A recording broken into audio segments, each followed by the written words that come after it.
अगर मेरी प्रार्थना समझ पा रहे हो तो समझ लो, कातव कांता, जिसे तुम अपनी स्त्री समझ रहे हो, पत्नी समझ रहे हो, पीछे कौन थी, आगे कौन रूप में जाएगी। वर्तमान में वो जीव स्त्री शरीर प्रारब्ध के अनुसार प्राप्त करके तुम्हारे कर्म के भोग के लिए उपस्थित है। वो अवश्य तुमने अपनी पत्नी मानकर गाढ़ आसक्ति कर ली तो नवीन दुर्गति तैयार हो गई। कौन है वो तुम्हारी, जानते हो? नहीं परिचय, कुछ वर्षों का परिचय और इसे सत्य मान लिया। और जहां वो परिवर्तन नाशवान दृश्य जगत का एक दृश्य शरीर परिवर्तित हुआ, नाशवान शरीर का परिवर्तन प्रतिपल हो रहा है, तुम समझ नहीं पा रहे, पर समझा तब जाता है जब वो मृत्यु को प्राप्त होने का समय आता है। तब समझ तुम्हारी किसी काम की नहीं रहती। मन पछितई है अवसर बीते, शुद्ध बनितादि जान स्वार्थ रत ना करू नेह सभी थे। स्नेह मत करो, स्नेह प्रभु से करो, प्रभु का भाव रख कर करो। कहने की कास्तव तनया, ये जो तुम्हारे पुत्र रूप में आया है कौन है जानते हो? तुम्हारे कर्म का भोग भोगाने के लिए वही भगवद अंश आया है। ये कुछ समय के लिए आया है। शुभ कर्म तो सुख प्रदान करेगा, अशुभ कर्म तो दुख प्रदान करेगा, लेकिन वो तुम्हारा नहीं है। आप उसका परिचय नहीं जानते जो पुत्र रूप में आया हुआ है। स्थिरमति रेतन मृति मनुगणया, तुम्हारी बुद्धि स्थिर नहीं है, इसीलिए तुम समझ नहीं पा रहे कि गणना नहीं कर पा रहे हो कि तुम्हारी एक एक श्वास व्यर्थ में नष्ट हो रही है। आखिरी श्वास अहा किमद्य ना पश्यसि मरणम, क्या तुम देख नहीं पा रहे हो कि तुम्हारी श्वासें कम हो रही है, तुम मृत्यु की तरफ जा रहे हो। तुम्हारा शरीर कभी भी अचानक छूट सकता है। ऐसा नहीं कि आप वृद्धावस्था में ही जाकर मरेंगे।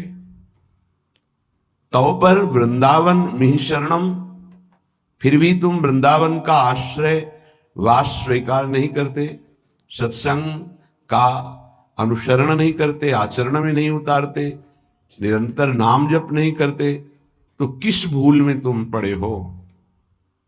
तुम्हारे पास पत्नी है, पुत्र है, संपत्ति है, इस भूल में, ये तुम्हारी नहीं है। कुछ समय के लिए तुम्हारे प्रारब्धानुसार ये संयोग बना है, बस बिछुड़ जाएगा, इसे तुम रोक नहीं पाओगे।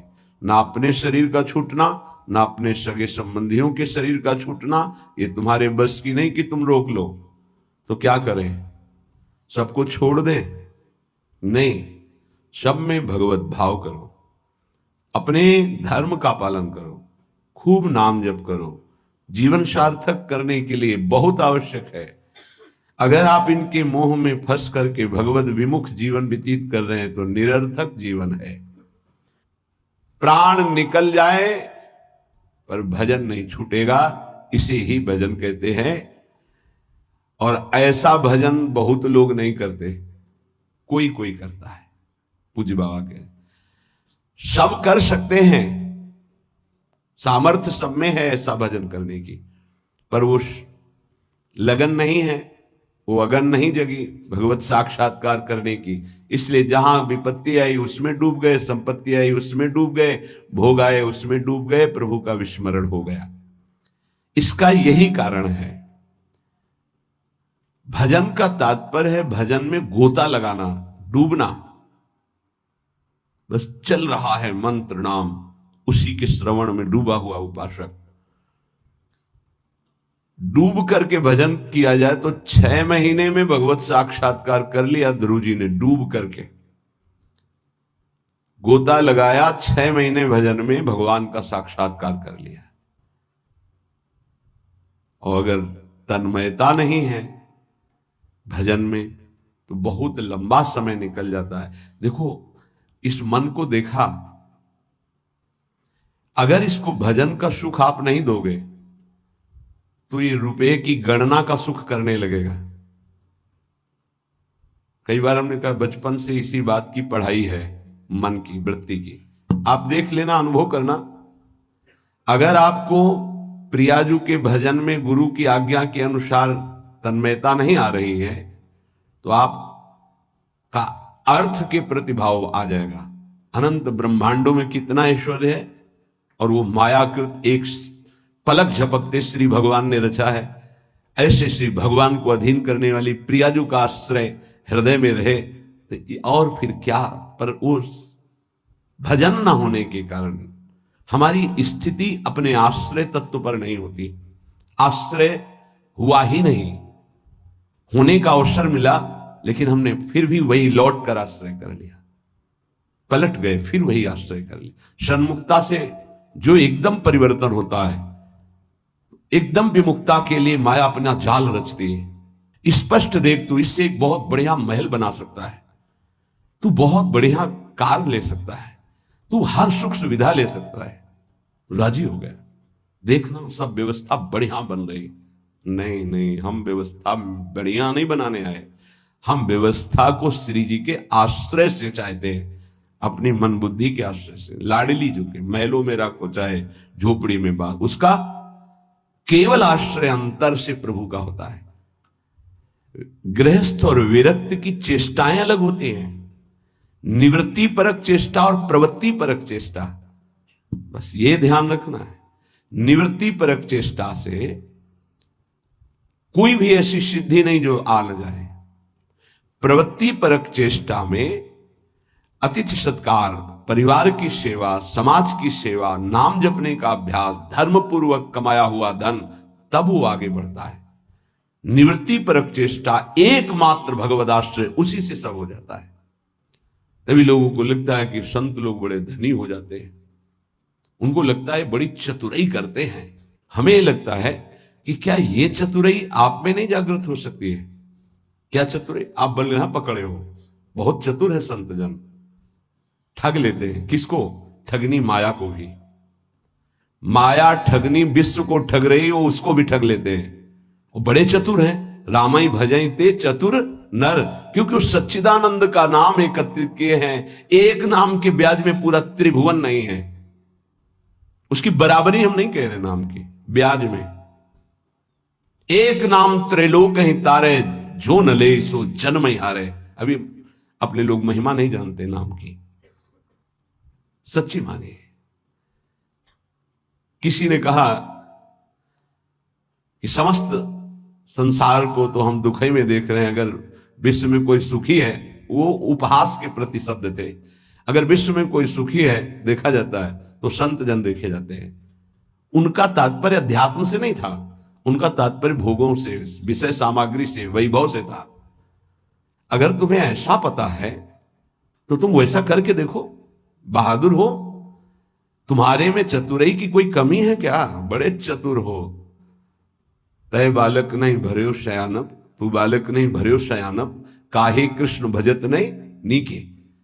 अरे तू बालक नहीं, बड़ा चतुर है, पर तू ठीक से भजन नहीं किया ना, इसीलिए ऐसा है।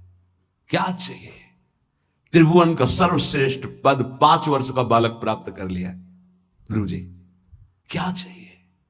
अखिल लोक चूड़ामणि भगवान के पास क्या कमी है? पर आपको उतना भजन करना पड़ेगा, आपको वैसे समर्पित होना। उस 5 वर्ष के बालक ने मां का प्यार, पिता का प्यार, राज्य सुख, शरीर सुख, सब भयों को त्याग करके इसी मथुरापुरी में आकर भजन किया। इसे मधुपुरी कहते हैं शास्त्र भाषा में। यहीं आकर के भजन किया और यहीं स्वयं सच्चिदानंद भगवान आकर दर्शन दिए और उनकी कामना पूर्ण की, उच्च पद की। गोता लगाना अर्थात उसमें डूबना, अर्थात उसका ऐसा दृढ़ चिंतन कि गुंजायमान केवल मंत्र और नाम हो रहा है। तुमसे सच्ची कहते हैं ये जीव बड़ा पागल हो गया है माया में, सत्य वस्तु को समझ ही नहीं रहा।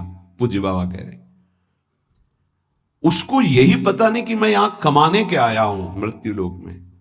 पागलों की तरह घूम रहा है, कभी ये बटोर रहा है, कभी वो बटोर रहा है। उसका लक्ष्य ही नहीं पता चल रहा कि तू आया क्या लेने यहां है, क्या कमाई करने आया है, उसको समझ में नहीं आ रहा। कई बार कहा ऐसा कमाई और ऐसे देश में कौन रहना पसंद करेगा? किसी भी देश में अगर ऐसी पद्धति हो कि आप यहां आइए, आपको घर मकान भोग सामग्री सब मिलेगी, बहुत ध्यान से सुनिए। पर जब आप हमारे देश से जाएंगे तो आपका कपड़ा तक उतरा लिया जाएगा। सब सुविधाएं मिलेगी, जब जाओगे तो कपड़ा तक उतरा लिया जाएगा। अब आप ऐसे देश में रहना पसंद करेंगे? ऐसे देश की कमाई पसंद करेंगे? कोई भी बुद्धिमान नहीं पसंद करेगा। और आप ऐसे ही देश में हैं जिसका नाम मृत्यु लोक है। कपड़ा तो कपड़ा रहा, आपका शरीर भी छीन लिया जाएगा। यहां की, इस देश की कोई भी वस्तु लेकर आप नहीं जा सकते। अब आप विचार कीजिए, आप कितने बड़े बुद्धिमान हैं और क्या कमा रहे हैं। खास बात है, जब आप अपने देश को यहां से जाएंगे, अपना देश है भगवत देश, और आपके पास जाने का किराया भी नहीं रखा जाएगा, आपकी पोशाक उतार ली जाएगी,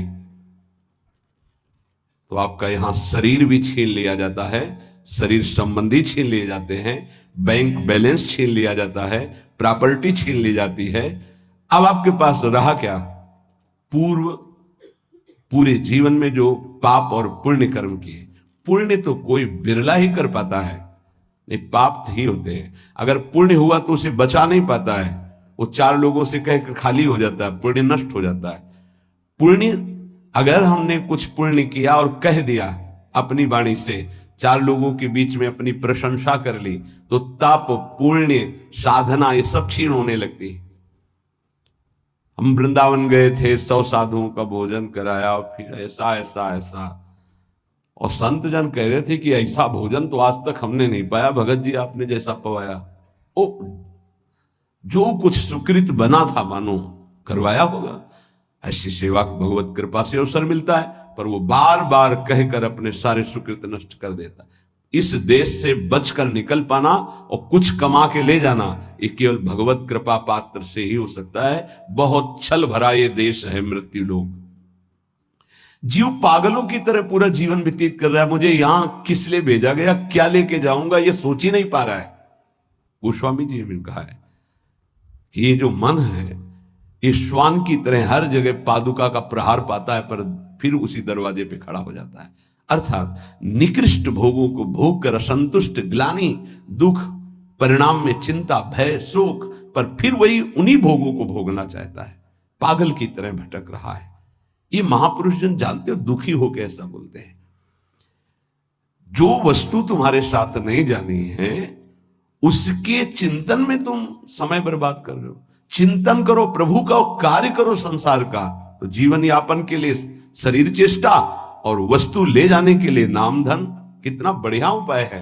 राधा राधा राधा। विषय अनेक हैं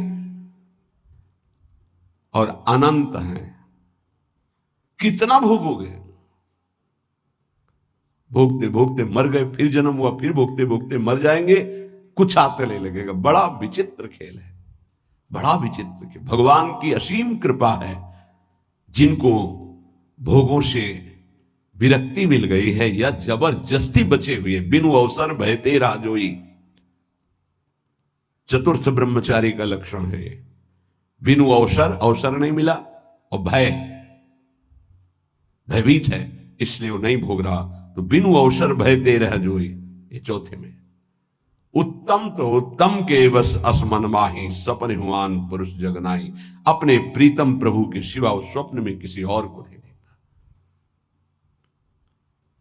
कितना भोगोगे, अनंत विषय। कल एक भगत बड़ा मस्त, सब हंस रहे थे लेकिन कोई फर्क उसको नहीं था, गंभीर मुद्रा में बैठा। उसने कहा, हमने ठाना है 1.25 घंटा नाम जप करता हूं और बढ़ा दूंगा, सत्संग आपका सुनता हूं, पर 1 लाख सुंदरी स्त्रियां चाहिए मुझे। हमारे तो होश उड़ गए भाई कि ऐसा प्रश्न करता आया, भगवान ने भेजा। पर अपने को सबका आदर और दुलार, मेरी लाडली जो ऐसी हैं, करुणा करुदार, नहीं तो 1 सेकंड में कि आप कृपया बाहर होइए, यहां कोई भगवत चर्चा कीजिए। लेकिन अच्छा पॉइंट ये था कि वो नाम जप करता था, उसके अंदर आशा थी। देखो वासना की कितनी भूख बड़ी हुई, पर वो बहुत गंभीर, और ऐसा नहीं कि कोई देखने सुनने लायक हो। वो बस बड़ी गंभीरता से कह रहा था कि मैं 1 लोक प्राप्त करना चाहता हूं, उसका सम्राट बनना चाहता हूं, और 1 लाख सुंदरी स्त्रियां। वो नहीं बोल रहा है, उसका भोलापन है, अज्ञान जिसे कहते हैं। वासना इतनी बड़ी हुई कि उसको लग रहा है अगर ऐसा हो गया तो मैं बड़ा सुखी हो जाऊंगा। भागवत में चरित्र है चित्रकेतु राजा का, आप पढ़ करके देख लेना, श्री शुकाचार्य जी वर्णन कर रहे हैं। उनके 1 करोड़ रानियां थी। क्या परिणाम में क्या, जरा देखना पढ़ना। निराश, हताश, उदास होकर ऋषियों के पैर पकड़कर तब वो अनंत भगवान की उपासना मिली और वो भगवान का साक्षात्कार किया, अनंत शेष भगवान संकर्षण का। और वो बहुत सावधानी का विषय होता है। ऋषियों की कृपा हुई, पद मिला, भगवान संकर्षण ने उन विमान पे बैठ के भगवान शंकर के पास गए। विमान पे, जहां सनकादि जो है अपने श्री चरणों से नंगे पैर चल कर जाते हैं और प्रणाम करके नीचे बैठ करके सत्संग करते हैं महादेव जी से, वो सब बैठे हुए भी थे और ये सीधे विमान से ही गए। विमान में बैठे बैठे, आकाशचारी विमान। भगवान से कहा कि एक साधारण पुरुष भी अगर अपनी स्त्री से वार्तालाप करता है तो एकांत में करता है। आप तो महायोगाधिराज योगिंद्रों मुनिंद्रों के गुरु भगवान शिव, तो अंबा जी वामांग में बैठी हैं, आप बैठे और ब्रह्म का उपदेश कर रहे हैं। उनका ये क्या हूं, सब ऋषि आश्चर्यचकित हो गए कि ये कैसा। तो अंबा जी ने कहा, अच्छा तुम्हें वरदान मिल गया है, विमान मिल गया है, तो तुम जगत गुरु भगवान शिव को उपदेश करने आए हो, मतलब आसुरी प्रवृत्ति तुम्हारी बढ़ रही है, तो इसका शासन करने के लिए तुम्हें दंड विधान चाहिए। प्रभु तो करुणामय है, वो कुछ बोलेंगे नहीं, इसलिए हम तुम्हें शाप देते, जाओ असुर भाव को प्राप्त हो जाओ।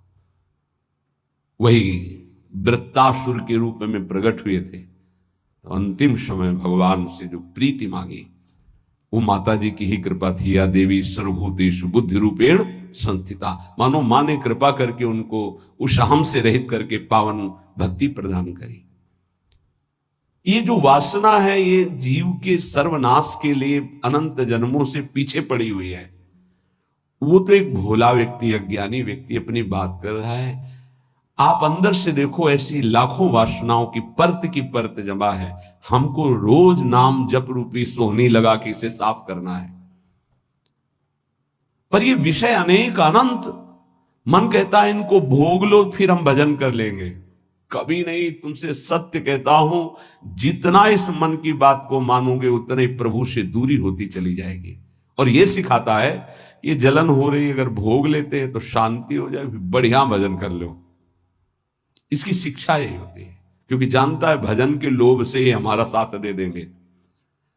साधक जहां उसको उसकी इंद्री का भोग दिया मन को, बस फिर वो उसको ऐसा फंसा के पटकता है कि भजन कब कहां कैसे हो रहा था सब गायब हो जाता है। और वही भोग चिंतन, वही विषय चिंतन, वस्तु चिंतन, शरीर चिंतन। बहुत सावधान। गौरांगी प्रियाजू के आश्रय के बिना तुम प्रियाजू को नहीं जान सकते, प्रेम को नहीं जान सकते, वृंदावन को नहीं जान सकते, इस महासमुद्र प्रेममयी लीलाओं को नहीं जान सकते। चाहे शास्त्र पढ़ लो, चाहे ब्रह्म ऋषियों का संग कर लो, या चाहे जितनी बड़ी साधना कर लो, उद्धव से ज्यादा कोई ज्ञानी नहीं होगा। वो कह रहे कि वासुदेव ने इशारे से उद्धव को बता दिया कि परम पावन वृंदावन की भूमि में प्रेमियों के संग में ही प्रेम प्रकाशित होता है, विशुद्ध प्रेम। ऐसे गौर आश्रय का दृढ़ अवलंबन लेकर हम वो प्राप्त कर सकते हैं जो किसी साधन सूत्रों से नहीं प्राप्त हो सकता। ये सौभाग्य अपने लोगों को स्वाभाविक प्रियाजू की कृपा से मिल गया कि वो हमारी इष्ट हैं। राधे वेष्टम, वही हमारे इस सत मार्ग के प्रकाश करने वाली हैं।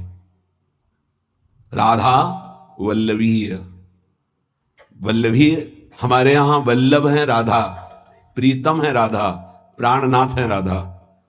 और मार्ग को ही संप्रदाय कहते हैं, सुदृढ़ मार्ग।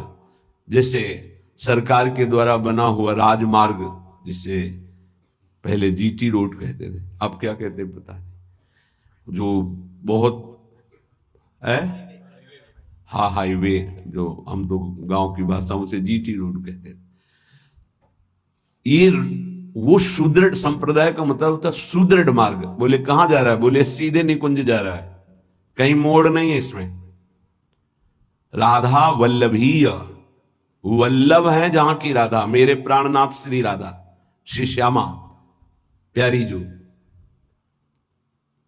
इस मार्ग की प्रकाशक स्थापना करने वाली श्री स्वामी जी, राधेवेष्टम संप्रदायिक कर्ता आचार्यों, अपने मार्ग का स्वयं उपदेश करने के लिए वही हित सजनी है, दूसरा कोई नहीं। हित सजनी, वही हित प्रेम सखी के रूप में, वही हित प्रेम आचार्य के रूप में, वही हित प्रेम गुरुदेव के रूप में। मंत्रदहा, मंत्र का दान करने वाली श्री किशोरी जू ही है। निज मंत्र स्वयं स्वामिनी जू ने श्री हितजू महाराज को प्रदान किया। मंत्रदह, मंत्रदाता सदगुरुश्य, परम सदगुरु श्री लालजू महाराज हैं। कृष्ण वंदम जगत गुरु, ऐसे कृष्ण की वंदना करता हूं जो जगत गुरु स्वरूप में विराजमान है। चाहे वेदांत हो, चाहे योग हो, चाहे भक्ति हो, चाहे कर्म योग हो, सबके गुरुदेव श्री कृष्णचंद्र जो हैं। किसी भी संप्रदाय का, किसी भी मार्ग का, किसी भी भाषा का हो, गीता जी का आश्रय लेता ही है। गीता जी श्री जगत गुरु भगवान श्री कृष्ण के श्रीमुख से स्वयं प्रकट हुई है। जैसे वेद श्वासों से, ऐसे वाणी से गीता जी श्री जगत गुरु भगवान की वाणी है गीता जी। कोई ऐसा नहीं है विश्व में जो गीता जी को न मानता हो। गीता जी की व्याख्या उर्दू में, अंग्रेजी में, हिंदी में, संस्कृत में और बहुत बड़े बड़े महापुरुषों ने की, हर संप्रदाय के महापुरुषों ने की। हमारी सदगुरु श्री स्वामिनी जो ऐसी हैं कि ऐसे आचार्यों को भी उपदेश करने वाले जगत गुरु भगवान को शिक्षा प्रदान करती है। नवनिवृत्त निकुंज में प्रेम की, विविध की प्रेम विलासों की, वो बाहर के नहीं जान सकते। सच्ची मानिए, ये केवल सखियां जानती है। तो इसलिए सर्वोपरि जगत गुरु पद में सर्वेश्वरी रासेश्वरी श्री लाडली जो है हमारी। राधेविष्टम संप्रदाय कर्ता आचार्यो मंत्रदः सदगुरुश्च मंत्रो राधा, मंत्र भी स्वयं श्री किशोरी जो है। जो मंत्र है वो स्वयं किशोरी जो है। सच्ची मानिए, ये जो आपको नाम मिला, जो शरणागत मंत्र, जो निज मंत्र, ये स्वयं किशोरी जो है। जिह्वा पे विराजमान मेरी लाडली ही नाम मंत्र के रूप में है। ऐसे प्यार से भजो। तो गौराश्रय, बिना गौराश्रय के आप ना वृंदावन को जान सकते हैं, ना वृंदावन के महाप्रेम समुद्र रस को जान सकते हैं, ना वृंदावन की दिव्य लीलाओं में प्रवेश पा सकते हैं। चाहे आप शास्त्रज्ञ हों, चाहे जितने बड़े विद्वान ज्ञानी हों, बिना उद्धव जी से बढ़कर कौन ज्ञानी होगा। उन्होंने वृंदावन की रज को माथे पे चढ़ाया, गोपी जनों की चरण धूलि को, तब जाके उनको श्री कृष्ण प्रेम का परिचय मिला।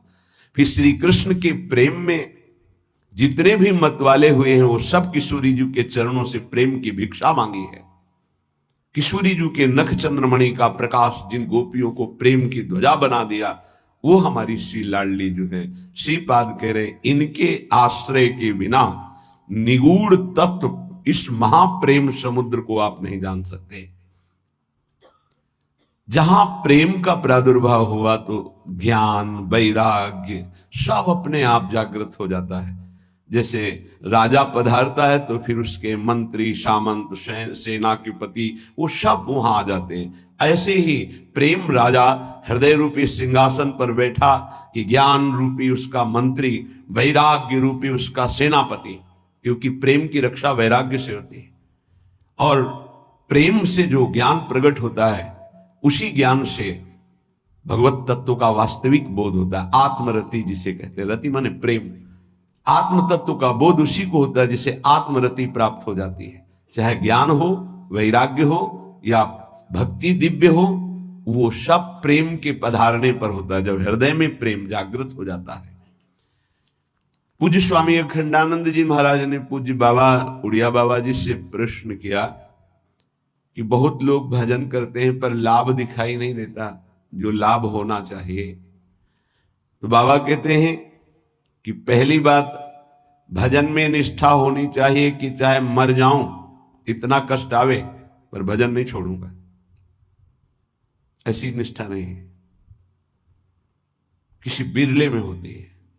नहीं, जहां सामने इंद्रियों के भोग आते हैं भगवान छूट जाते हैं। हम मानते हैं, भजन का प्रयास करते हैं, लेकिन जहां सामने भोग आया कि प्रभु भूल गए। आप देख लीजिए, चाहे वो भोजन हो, रसेंद्री का भोग हो या किसी भी इंद्री का भोग हो, उस समय प्रभु को भूल गए और उस भोगानंद को स्वीकार कर लिया, तो ऐसे पूरा जन्म व्यतीत होने लगेगा, पर आपको भगवत साक्षात्कार नहीं होगा।